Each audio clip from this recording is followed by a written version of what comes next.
अस्सलामु अलैकुम दोस्तों, आज के इस वीडियो में मैं आपको केवल 2 रोटियों की वजह से एक गरीब व्यक्ति किस तरह बहुत धन दौलत का मालिक बन गया, उसके बारे में एक अद्भुत और चमत्कारिक घटना सुनाने जा रहा हूँ। इसलिए आपसे अनुरोध है कि वीडियो को अंत तक जरूर देखें। दोस्तों, बहुत पहले की बात है, एक गांव में एक पति और पत्नी रहते थे। उनके 2 बच्चे थे। पति और पत्नी दोनों ही हमेशा अल्लाह पर पूरी तरह भरोसा रखते थे। पत्नी हमेशा 5 वक्त की नमाज अदा करती थी, रमजान के रोजे रखती थी और अपने पड़ोसियों के साथ बहुत ही अच्छा व्यवहार करती थी। वह पति हका के रास्ते से कमाकर पत्नी और बच्चों का पालन पोषण करता था। उनके घर में बहुत तंगी थी, ये सच है, लेकिन हमेशा वे अल्लाह का शुक्रिया अदा करते रहते थे। वे जिस हालात में भी रहते, हमेशा अल्लाह का शुक्रिया अदा करते रहते। पति हमेशा कोशिश करता कि वह हलाल रास्ते से ही रोजी कमाए, इसलिए जब भी उसे कोई ठेकेदारी का काम मिलता, वह काम करके पैसे कमाता और अपना घर चलाता। लेकिन काफी दिनों से उस व्यक्ति के पास कोई काम नहीं था, जिसकी वजह से वह बिल्कुल बेबस और परेशान हो गया। वह मन ही मन सोचने लगा,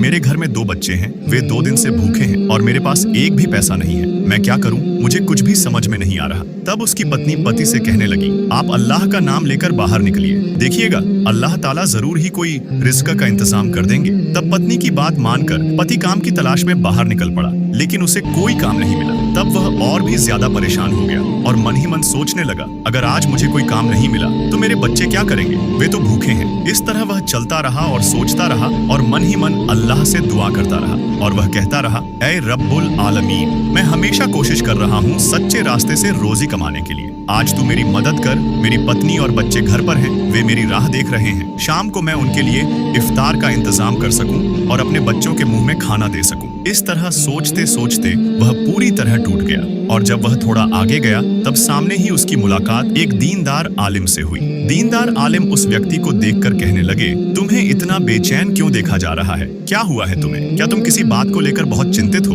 तुम्हारे चेहरे से लग रहा है कि तुम बहुत ही दुखी हो। तब वह व्यक्ति उस आलिम शख्स से कहने लगा, मैं हमेशा हक के रास्ते से रोजी कमाने की कोशिश करता हूँ और हर दिन मुझे कोई न कोई काम मिल ही जाता है, लेकिन अब 2 दिन से मेरे पास कोई काम नहीं है, जिसकी वजह से मेरे हाथ में कोई पैसा नहीं है। मेरे घर में बच्चे भूखे बैठे हैं और मेरी पत्नी रोजेदार हालत में है। अब मैं उनके लिए कोई खाना लेकर जाऊं, इसके लिए मेरे पास कोई पैसा नहीं है। मैं क्या करूं? कुछ भी समझ में नहीं आ रहा। तब दीनदार आलिम शख्स उस व्यक्ति से कहने लगे, तुम चिंता मत करो, अल्लाह कोई न कोई इंतजाम जरूर करेंगे। तुम मेरे साथ समुद्र के पास चलो, अल्लाह सुब्हानहू व तआला यकीनन तुम्हारे लिए कोई रिस्क का इंतजाम करके रखे हैं। फिर दीनदार आलिम उस व्यक्ति को साथ लेकर समुद्र के किनारे गए। वहां जाकर जेलियों से दीनदार आलिम ने अपने पैसे से एक जाल खरीदा और वह जाल उस व्यक्ति को देकर बोले, यह जाल लो और समुद्र में चले जाओ और इस जाल को बिस्मिल्लाह कहकर पानी में डालो। देखना तुरंत ही अल्लाह ताला तुम्हारे रिज्क का इंतजाम कर देंगे। तुम पहली बार जाल डालते ही एक मछली पकड़ लोगे और उस मछली को बाजार में बेचकर तुम अपने बच्चों और पत्नी के लिए खाना खरीद लेना। दीनदार आलिम शख्स वहां से विदा हो गए और वह व्यक्ति जाल लेकर समुद्र के किनारे गया और आलिम शख्स की बात के मुताबिक बिस्मिल्लाह कहकर जैसे ही उसने नदी में जाल डाला, तुरंत ही उसके पहले जाल में एक बड़ी मछली फंस गई। बड़ी मछली को देखकर वह बहुत खुश हुआ और अल्लाह का शुक्रिया अदा करने लगा और मन ही मन कहने लगा, या रब्बुल आलमीन, तूने मेरे रिज्क का इंतजाम कर दिया, अब मैं निश्चिंत हूँ। फिर वह उस मछली को बाजार ले गया और कुछ मूल्य पर बेच दिया। मछली बेचकर उस व्यक्ति ने कुछ पैसे कमाए, जिससे वह सिर्फ 2 रोटियां ही खरीद सकता था। तब वह मन ही मन सोचने लगा, आज मैं ये 2 रोटियां ही खरीद लेता हूँ और इन 2 रोटियों को अपनी पत्नी और बच्चों के बीच बांट दूंगा। कल की चिंता मैं कल करूंगा, यकीनन अल्लाह ताला कल हमारे लिए रिज्क का इंतजाम करेंगे। फिर वह 2 रोटियां लेकर घर की ओर रवाना हुआ। रास्ते में उसने देखा कि एक औरत अपने 2 बच्चों के साथ बैठी है और दोनों बच्चे जोर जोर से रो रहे हैं। तब उस व्यक्ति ने उस औरत से पूछा, आप यहाँ बैठी हैं क्यों और आपके बच्चे क्यों रो रहे हैं? तब वह औरत कहने लगी, प्यारे भाई, मैं आज 2 दिन से भूखी हूँ और अल्लाह की रजा के लिए भूखे पेट रोजा रख रही हूँ, लेकिन मेरे बच्चे भूख की वजह से रो रहे हैं। वे 2 दिन से कुछ भी नहीं खाए हैं। अगर आप हमारे लिए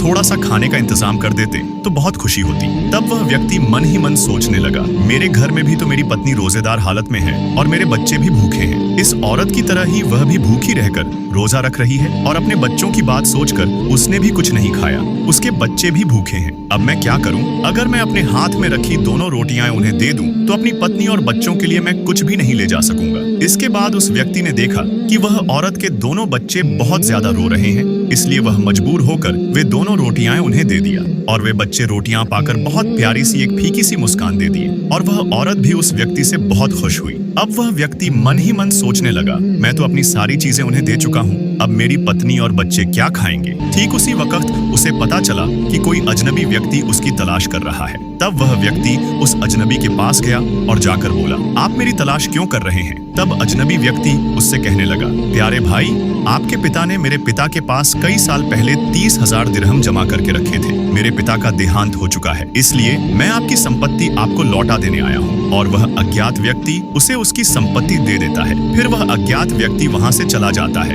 अब वह गरीब मुस्लिम व्यक्ति 30,000 दिरहम का मालिक बन जाता है। यह धन पाकर वह अल्लाह से कहने लगता है, ऐ अल्लाह, तूने मुझे इतना कुछ अता किया, इसके लिए मैं तेरा शुक्रिया अदा करता हूँ। इन 30,000 दिरहम से मैं धीरे धीरे कारोबार शुरू करूंगा और मेरी रोज की कमाई का चौथाई हिस्सा तेरी रजा के लिए गरीबों में दान कर दिया करूंगा। अल्लाह पाक उसकी इस दान को उसके माल में 10 गुना और ज्यादा बढ़ा देते हैं। वह धीरे धीरे शहर का सबसे बड़ा व्यापारी बन जाता है। दान करने से अल्लाह पाक उसे 10 गुना बढ़ाकर वापस देते हैं। और अगर वह तुम्हारी प्यारी चीज हो और तुम उसे अल्लाह की रजा के लिए दान कर दो तो उसका सवाब और भी बढ़ा दिया जाता है। रसूलुल्लाह सल्लल्लाहु अलैहि वसल्लम ने फरमाया, खजूर का एक टुकड़ा ही सही दान करके जहन्नम की आग से बचने की कोशिश करो। महान अल्लाह रब्बुल आलमीन हमें ज्यादा से ज्यादा दान करने की तौफीक अता फरमाए। आमीन।